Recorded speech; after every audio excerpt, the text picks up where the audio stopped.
Ahora sí estamos en comunicación con Adriana. Adriana, te mandamos un saludo muy afectuoso, muy cariñoso hasta Santa Cruz. Cuéntanos cuál es tu primera impresión de esta publicación que hace el periódico El Deber esta tarde. Hola gringo, primero un abrazo cariñoso a la distancia.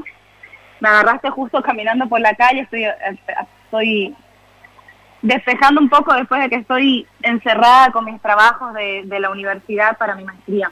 Mira, a ver, yo creo que es cuando menos llamativo que la Iglesia Católica, a través de la Conferencia Episcopal, preste y ponga en juego su credibilidad para un proceso que fue tan doloroso para el país. Es cierto que ellos participaron en los hechos de noviembre, intentaron establecerse como mediadores, pero había una serie de acontecimientos, incluso previos, que dan cuenta que esto fue un golpe de Estado.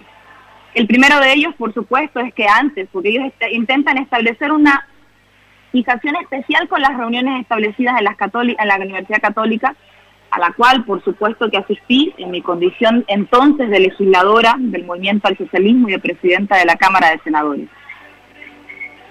Y hasta ese entonces, habían sucedido un conjunto de acontecimientos.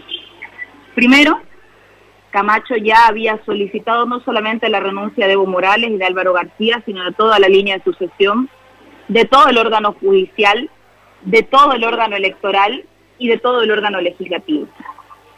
Segundo, que hasta antes incluso de ese espacio, el señor Carlos Mesa, y eso lo muestra en los archivos de prensa, dice públicamente que nadie del MAS, es decir, ni yo ni ningún otro parlamentario del MAS debería asumir la presidencia del Estado.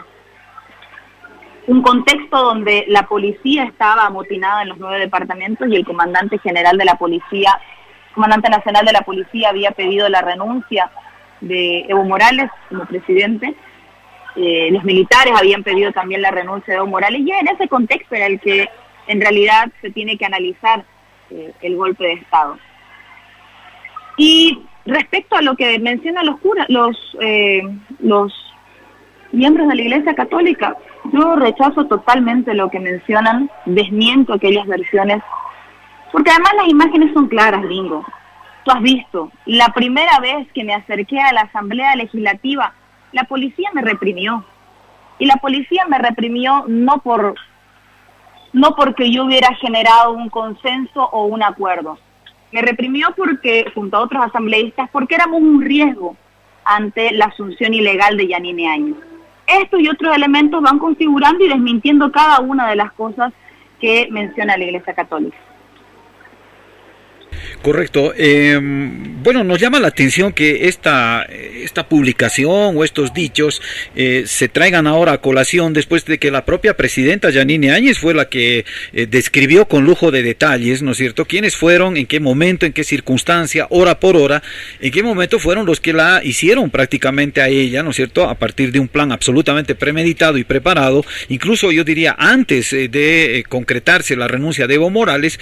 Entonces de pronto aparece esto como tratando un poco de ponerla en entredicho a Yanine Áñez, que es ella la principal protagonista de esta historia, ella lo ha contado en primera persona.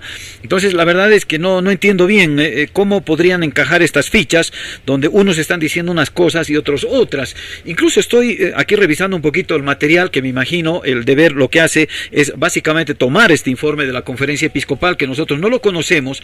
Vamos a ver si podemos tener acceso a ese material, que reitero, se llama Memoria de los Hechos del Proceso de Pacificación en Bolivia, octubre de 2019, enero 2020, escrito por la Conferencia Episcopal de Bolivia, ¿no es cierto? Ellos son los autores, digamos, de esta interpretación o de esta lectura de la historia. Ellos cuentan la historia a su manera, ¿no es cierto? Y allí, por ejemplo, están hablando de que el MAS habría propuesto que, por ejemplo, Víctor Hugo Zamora pudiera ser presidente de la Cámara de Senadores y, por tanto, luego presidente de Bolivia, que habría sido rechazado aparentemente. Es decir, una cosa que no tiene nada que ver con aquello que se mencionó claramente por parte de Áñez, en sentido de que cualquiera menos un masista, ¿no? No, pero además, a ver, gringo, yo creo que hay que partir de un hecho real y concreto. ¿Por qué está siendo investigada Yanine Áñez? Independiente de lo que diga la Iglesia Católica. Yanine Áñez está siendo investigada porque en el marco de la Asamblea Legislativa, y tú que fuiste presidente del Senado, sabes que existe un reglamento. Yanine Áñez está siendo investigada porque tú sabes, como todos los bolivianos sabemos, que hay una constitución que establece que ante la ausencia del presidente, del vicepresidente, la sucesión viene hacia el presidente de la Cámara de Senadores y el presidente de la Cámara de Diputados. Yanine Áñez conoce esa ley. Yanine Áñez está siendo investigada porque el día 12 de noviembre, en una sesión que no estaba habilitada legalmente para iniciar, porque no existía la presencia, por lo menos de la mitad de los parlamentarios, ella se proclama presidenta de la Cámara de Senadores. Yanine Áñez está siendo investigada porque el 12 de noviembre, al terminar esa sesión de la Cámara de Senadores, en menos de media hora se traslada a la Cámara de Diputados y allí se proclama presidenta de la Cámara de Diputados, presidenta del Estado, perdón, también en una sesión sin quórum. Independiente de cualquier reunión, incluso independiente de las acciones de Camacho, de Mesa, de la Iglesia, de la Unión Europea, todo esto, ¿acaso habilita la comisión de una ilegalidad? Todos estos acontecimientos anteriores, ¿acaso habilitan la posibilidad o vuelven legal que Yanine Áñez, en una sesión sin quórum, se proclame presidenta del país? Para mí, claramente no. De acuerdo. No sé si tuviste acceso al documento de la Conferencia Episcopal Boliviana o recién te estás enterando por esta publicación de partecitas que está haciendo el periódico El Deber.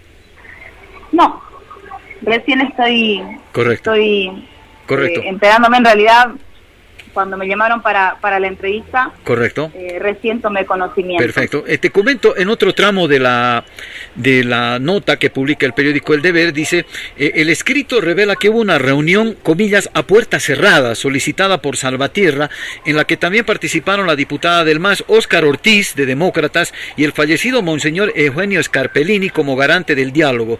Lo que conversaron no se dio a conocer y tampoco se encuentra registrado en la memoria de la Conferencia Episcopal. ¿Es evidente esto? ¿Hubo esta reunión a puerta cerrada, como dicen acá?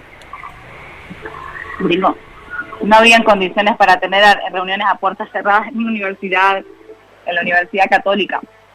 Pero más allá de aquello, creo que lo importante es tener claro la sucesión de acontecimientos.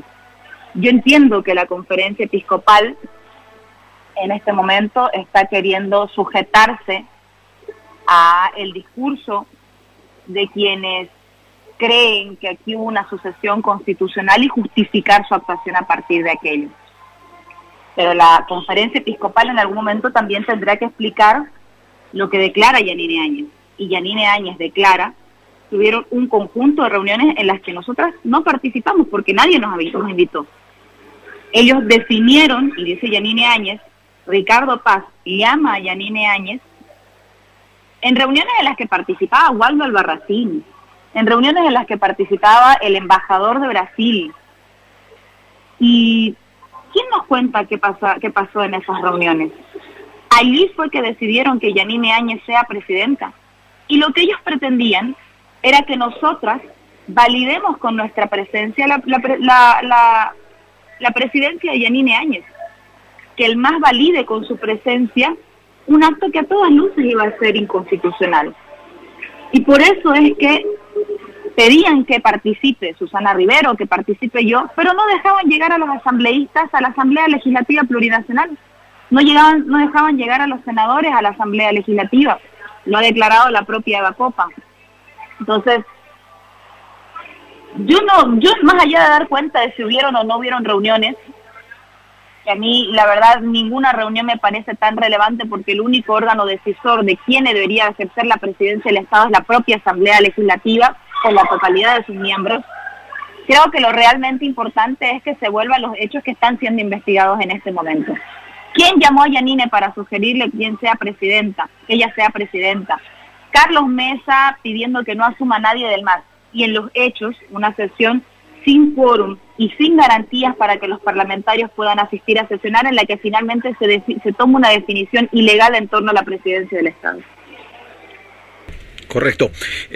Bueno, está claro, ¿no es cierto? La declaración que ha hecho la señora Áñez a los fiscales ha dejado muy mal parados a muchos, ¿no es cierto? Y claro, están tratando de encontrar algún tipo de resquicio o algún tipo de atajo, ¿no es cierto?, para poder salir un poquito mejor parados, ¿no es cierto? Y aquí incluyo a todos. Ella ha hecho una mención de muchísimos nombres, ¿no es cierto? Ha dado muchos nombres en su declaración y que entendemos la Fiscalía va a ir convocándolos a todos y cada uno de ellos. Adriana, te agradezco muchísimo la gentileza. Me va a encantar que podamos tener una charla más tranquila, más serena, no a partir de un episodio puntual que plantea un periódico, sino seguramente en algún momento entrarle un poquito más al fondo de la cuestión. ¿Qué pasó en esos días? ¿Cómo estás ahora? ¿Qué estás haciendo? Etcétera. Me va a encantar poder conversar contigo un poquito más largo y un poquito más sobre otros temas. ¿Te parece? ¿Nos aceptas la invitación? Perfecto, Gringo, cuando gustes.